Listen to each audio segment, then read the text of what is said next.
Barcelona versus Atletico Madrid just finished up, and today I'm going to be giving you my thoughts and reactions on what happened. I just want to start off with saying this might be the game of the year. This shit was crazy.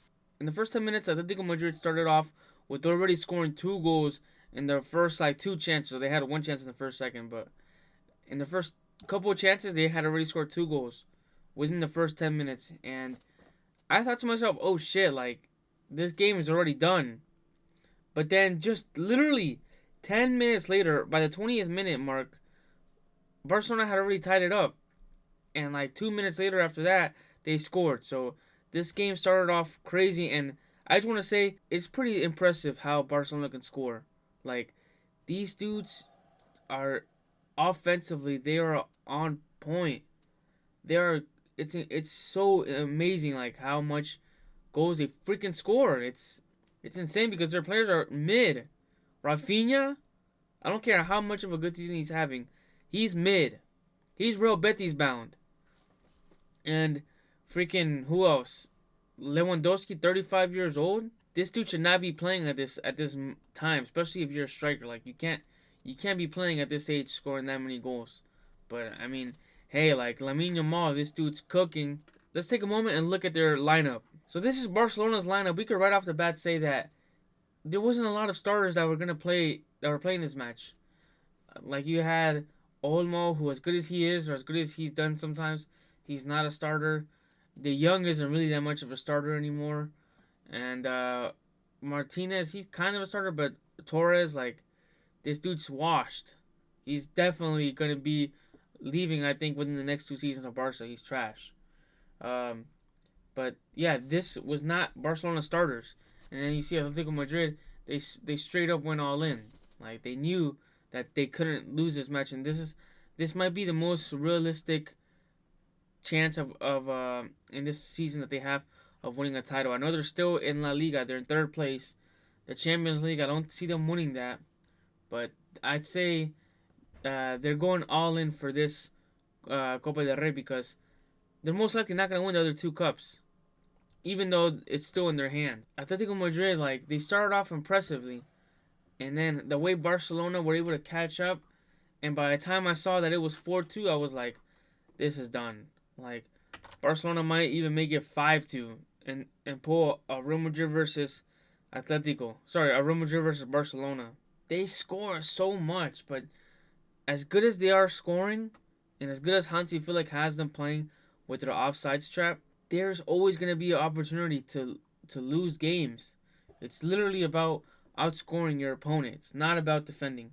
And I don't think, yeah, they might be able to win La Liga. Barcelona might be able to win La Liga by outscoring their opponents. But I don't see them winning the Champions League like this. No way can you win the Champions League by playing with this such a high line. And I know Hansi already did it because he he already did it with Bayern Munich. But my theory to this is that he much people weren't really paying attention to Bayern Munich. Bayern Munich doesn't get as much views as Barcelona. As good as Bayern Munich are, they don't get as much views as Barcelona and Real Madrid and even the Prems. So I say the way they played with such a high line, they got caught off guard. Now this season, teams are studying a little bit more what are the tactics and how to beat it, and they know that don't fall into this game of they're playing a high line, will be able to catch them. You won't be able to catch them if you're also playing a high line. You have to sit back deep and just wait for that counterattack. And that's pretty much what Atletico Madrid did. And yeah, the last 2 goals, or the first 2, the goals from Atletico Madrid, I think it was the third goal. It came from the Kunde mistake. Everyone was sitting deep, and they did the traditional Atletico Madrid counterattack. They managed to make it 4-3, and I thought to myself, Atletico Madrid's going to be good with this tie and try to take it home and finally get the 1-0, 2-0 win. But they managed to make it 4-4. And the goal came again from Kunde's side, who was having a really good season, but it was the tactics. All these players were trying to attack when it was time to defend, especially when you're trying to secure the win. You have to, I know the first form of defending is attacking, But you can't play with such a high line. Like, this is gonna get Barcelona hurt, and we're showing it now. Like, this part of the season where you start playing the big games, and you're gonna get exposed more, especially when you're in the Champions League and you're in the final stages of the Copa del Rey. Like, Barcelona's gonna get exposed, and I think there's a couple teams in the Champions League that they should totally try to avoid. One of them being Inter Milan. Inter Milan have the perfect kryptonite for Barcelona. So I see that. I hope that matchup happens because I just want to see Barcelona lose. Freaking can't stand this stupid team.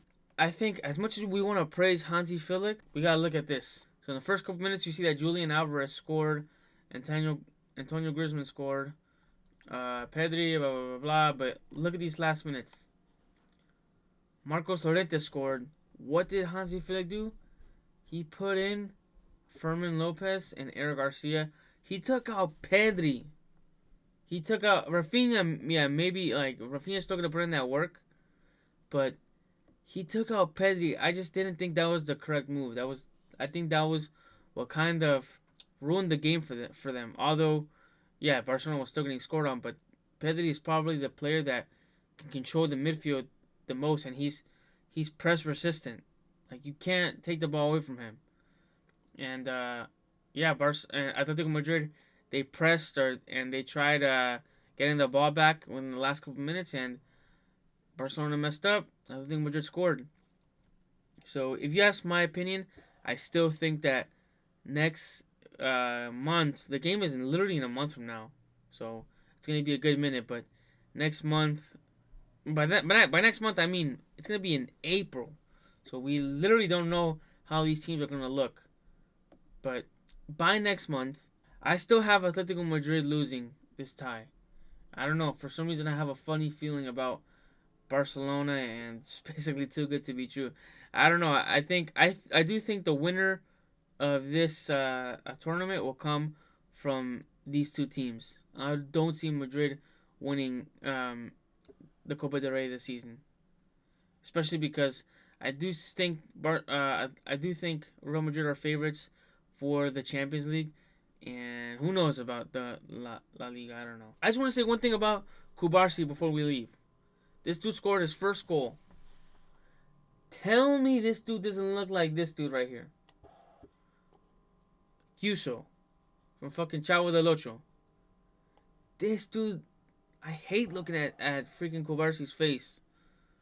But hey, he knows how to play ball though. I'll give it to him. That little 17-year-old little prick.